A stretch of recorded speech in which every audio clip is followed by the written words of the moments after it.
कर्म करो और फल की इच्छा ना करो, तो फिर कर्म ही क्यों करो।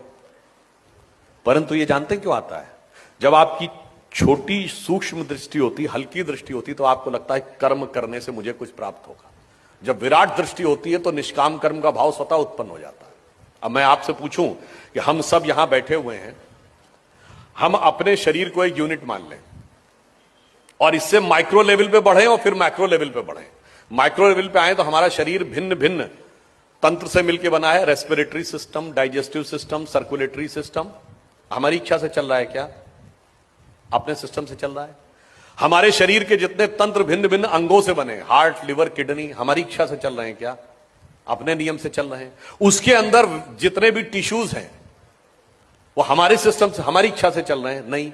उसके अंदर सेल्स के अंदर प्रोटोप्लाज्म के अंदर होने वाले chemical reactions, cellular microbiological reactions, उसके अंदर बनने वाले मॉलिक्यूल्स एटम्स के साथ डिस्ट्रीब्यूट होकर, और एटम के अंदर एक इलेक्ट्रॉन और उसके तरफ चारों तरफ घूमते प्रोटॉन, इसमें से कौन हमारी इच्छा से चल रहा है? हमारी इच्छा से तो नहीं चल रहा है। अब आइए आप विराट पे, हम खड़े हैं, इस धरती पे खड़े हैं, धरती का इकोलॉजिकल सिस्टम हमारी इच्छा से चल रहा है।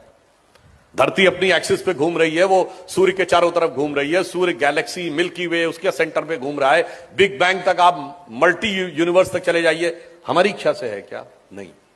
तो इसका अर्थ क्या हुआ? जब संपूर्ण सृष्टि के क्रम में हमारा नियंत्रण परिणाम पर नहीं है, हमारा नियंत्रण केवल कर्तव्य पर है। इसलिए जिस भी स्थान पर जो भी भूमिका ईश्वर ने दी है, यदि आप इस विराट सत्य को समझ पाएंगे तो आपके मन में स्वतः निष्काम कर्म का भाव उत्पन्न हो जाएगा कि मुझे अपना कर्तव्य करना है, बाकी इस विराट सृष्टि क्रम को चलाने वाला ईश्वर स्वतः हमें उसका उपयुक्त फल देगा।